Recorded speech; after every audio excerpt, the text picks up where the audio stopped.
威望也如日中天。人说，概率越小的错误就是在下。他也挺信任你的。需要把这个消息透露给罗明海，让他们知道谁是老大。杀他！都也跟他有仇，我封你为。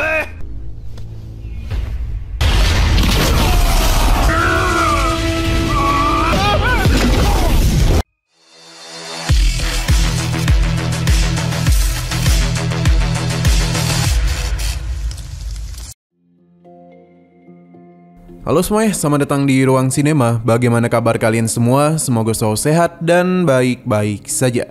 Pada hari ini kita akan kembali melanjutkan series Donghua Fable River season kedua. Kita sudah membahas season pertama pada channel Ruang Film 2. Untuk tahu lebih lanjut tentang series ini, kita sarankan untuk nonton season pertamanya dulu. Kita sudah sediakan link season pertama di textbook. Tanpa berlama-lama lagi, kita akan langsung saja membahas season kedua dari series ini pada episode ke-9-nya. Ketika Xiu tertidur pulas, dia pun terbangunkan oleh suara berisik yang ada di luar. Hingga sesaat kemudian Bai pun datang untuk memberitahunya kalau Loji telah datang dengan membawa bahan makanan. Selain itu juga membawa seseorang kemari, di mana Xiu pun segera menemui mereka. Loji pun ingin memeluk tuannya, namun bukan Loji yang ingin Xiu temui, melainkan Jinzi. Ia segera memberikan hormat dan memberitahu kalau kepala pengawas atau Dilin sangatlah senang setelah tahu kabar Xiu yang baik-baik saja. Karena sejak awal Dilin sudah sangat yakin kalau adiknya itu tidak akan pernah mengkhianati keluarga. Melihat bahan pangan yang mereka bawa membuat Xiu senang, karena sepertinya Mingyu bekerja dengan sangat baik. Padahal dia berpikir Mingyu akan memberikan sedikit potongan harga.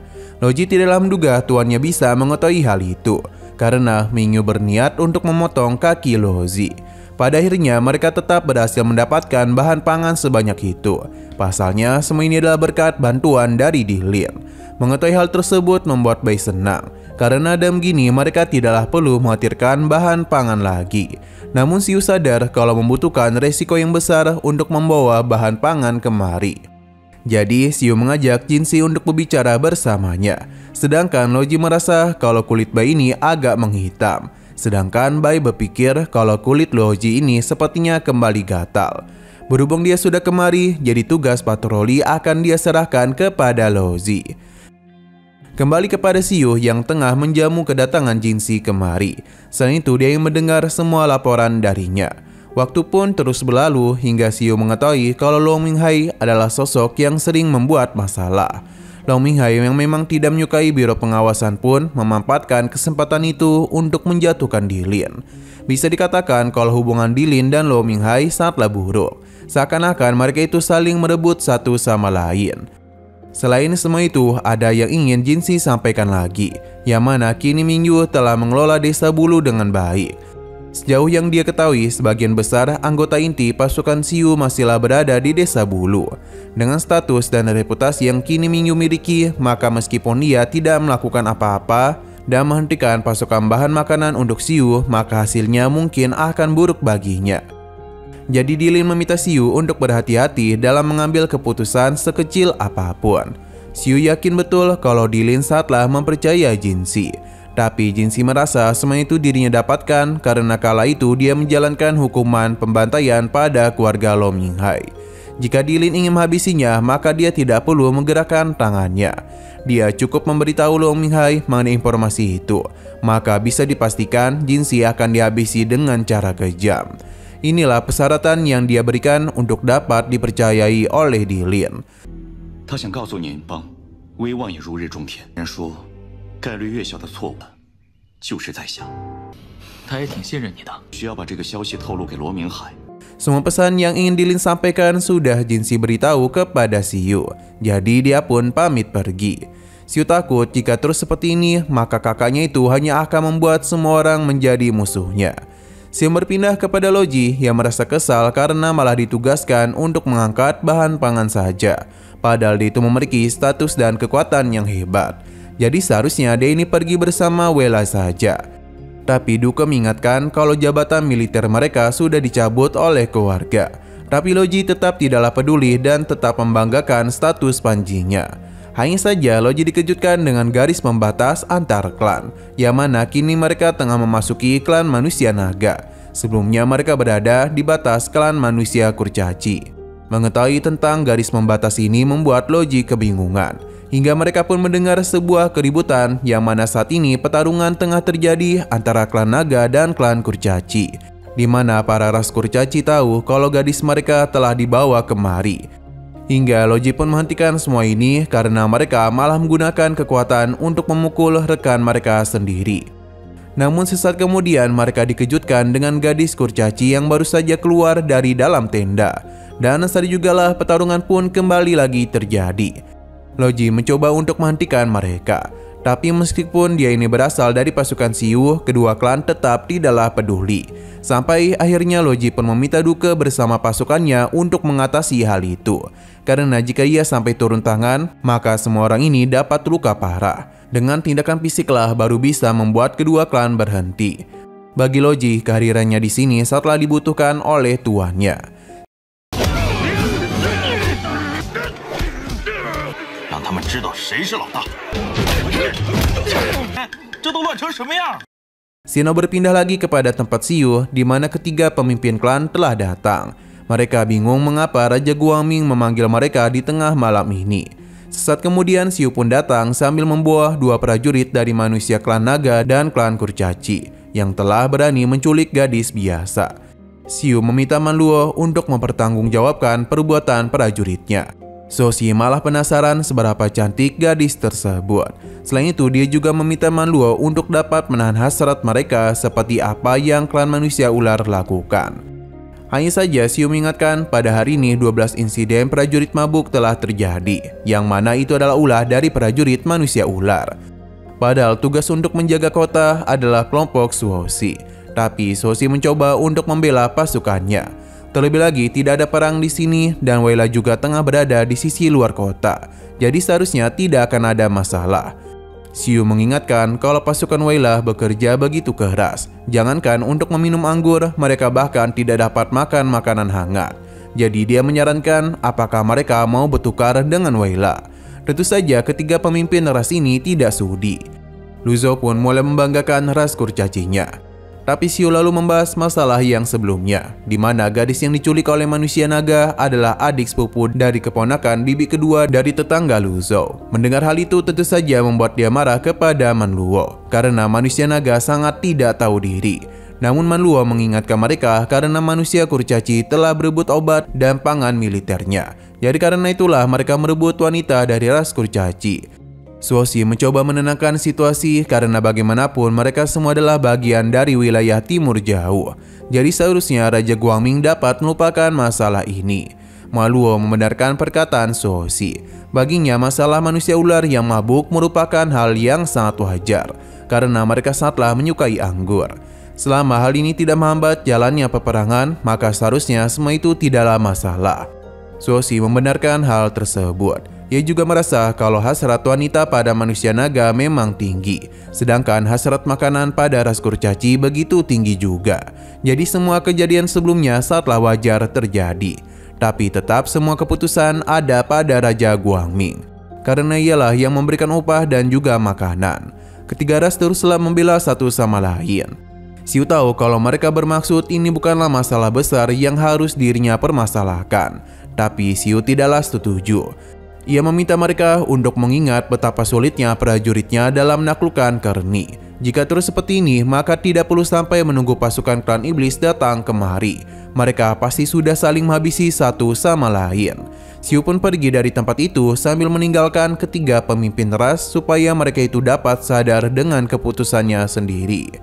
于是说人多也不容易，太当回事，只要不耽误打仗，没有什么大不了的。我们就已经自己给自己，我只是希望几位。 Di sisi lain diperlihatkan dengan para pasukan iblis yang tengah melakukan perjalanan menuju kota Kerni. Ini dipimpin langsung oleh Ludi. Ia berjanji akan memenggal kepala Raja Guangming dengan tangannya sendiri. Tapi bawahannya memberitahu kalau Li Bingsu telah mengirim utusan rahasia ke kastil dewa, yang sepertinya dia sudah tahu tentang jatuhnya kota Kerni. Ludi yang tidak mau ada yang ikut campur dalam masalah itu meminta untuk menghalangi utusan tersebut. Tapi jika hal itu dilakukan, maka Ludi akan dianggap telah menipu sang kaisar tertinggi. Ludi pun menjadi sangat panik. Jadi Denny harus secepat mungkin mengambil Kearney karena dan begitulah ia tidak dianggap sebagai penipu. Dengan begitu jugalah maka Li Bungsu akan dianggap sebagai pengkhianat dan Ludi dianggap sebagai pria yang jujur. Bawahannya memberikan pujian atas rencana hebatnya. Padahal Ludi tidaklah sampai memikirkan hal tersebut. Saat kemudian pasukannya pun berhenti di mana jauh di depan sana terdapat sesuatu yang menghalangi jalan mereka. Hanya saja para jenderal tidaklah dapat mengalahkan sosok tersebut. Jadi karena itulah mereka meminta bantuan kepada Ludi. Pada akhirnya kita pun diperlihatkan dengan sosok yang dimaksud. Beliau bernama Raja Zhuo Jiangming, seorang master dari benua Sichuan. Sebenarnya tujuannya kemari hanya ingin bertanya sesuatu kepada mereka. Namun karena terus diserang membuat Zhuo Jiangming menghabisi pasukan ini. Sesaat kemudian Ludi pun datang dan dia sangatlah terkejut karena pasukannya dikalahkan dengan satu jurus saja. Bahkan pasukannya yakin kalau sosok ini belum menggunakan kekuatan penuh. Bawahan Ludi berpikir kalau lawan mereka ini adalah Raja Guangming karena rumor mengatakan kalau dia dapat memanggil angin dan hujan. Kemunculan dari Raja Guangming sudah menyebar kemana-mana. Ludi mencoba untuk berbicara kepada sosok ini, di mana dia ingin memastikan apakah dia bernama Raja Guangming. Namun Zhuo Jiangming tidaklah membenarkan hal tersebut, dan dia itu berencana untuk mencari Raja Guangming juga. Mengetahui hal itu, maka Dilin pun mengajaknya untuk bergabung bersama kelompoknya. Bahkan itu akan mengangkatnya menjadi jenderal tertinggi. Karena dan begitulah mereka dapat memenggal kepala Raja Guangming. Mendengar hal itu tentu saja membuat Zhuo Jiangming kesal. Setelah meletakkan pakaiannya, dia langsung saja melakukan pertarungan kepada pasukan iblis.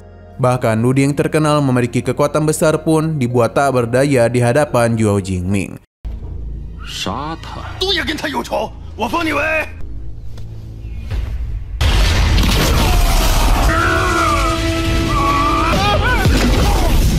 Tidak ingin dikalahkan begitu saja, Dilin pun meminta seluruh pasukannya untuk melakukan serangan penuh kepada pria itu. Hanya saja kekuatan Zhao Ziming berada di tingkat yang jauh berbeda dibandingkan mereka. Ia bisa dengan mudah mengendalikan semua senjata pasukan iblis dan menggunakan hal ini untuk menghabisi mereka semua. Sudah ada begitu banyak pasukan iblis yang mati di tangannya. Bawahan Dilin mengajaknya untuk pergi dari tempat ini, yang mana Dilin tidaklah sudi karena jika hal itu diketahui oleh Dewa Iblis, maka ia pasti akan dihukum. Jadi karena itulah Dilin meminta 100.000 prajuritnya untuk dapat menghabisi Zhao Ziming. Tidak mungkin satu orang berhadapan dengan pasukan sebanyak itu. Tapi Dilin telah salah memilih lawan. Pasalnya semua pasukannya dapat Zhao Ziming atasi. Ia juga bertanya kepada Dilin apakah dia itu mau menghabisi Raja Guangming. Dilin tidak membenarkan hal itu, padahal tadi dia sendiri yang mengatakan memiliki dendam kepada Raja Guangming. Jadi kenapa Dilin tidak jujur saja kepadanya? Dilin mencoba untuk menipunya karena semua itu hanyalah candaan saja. Seketika saja perkataan Siu kecil pun melintas di pikirannya. Dan Zhao Ziming pun melepaskan Dilin sambil bertanya cara untuk menuju kota Kearney. Setelah Dilin menunjukkan arahnya, Zhao Ziming pun pergi ke sana. Sedangkan Dilin masihlah ingin melakukan perjalanan mereka ke kota Kearney. Pasalnya dia itu tidak ingin menerima hukuman dari dewanya. Tapi Dilin yang tidak ingin bertemu dengan Zhao Ziming lagi memilih untuk memutar arah supaya mereka bisa pergi ke Kearney.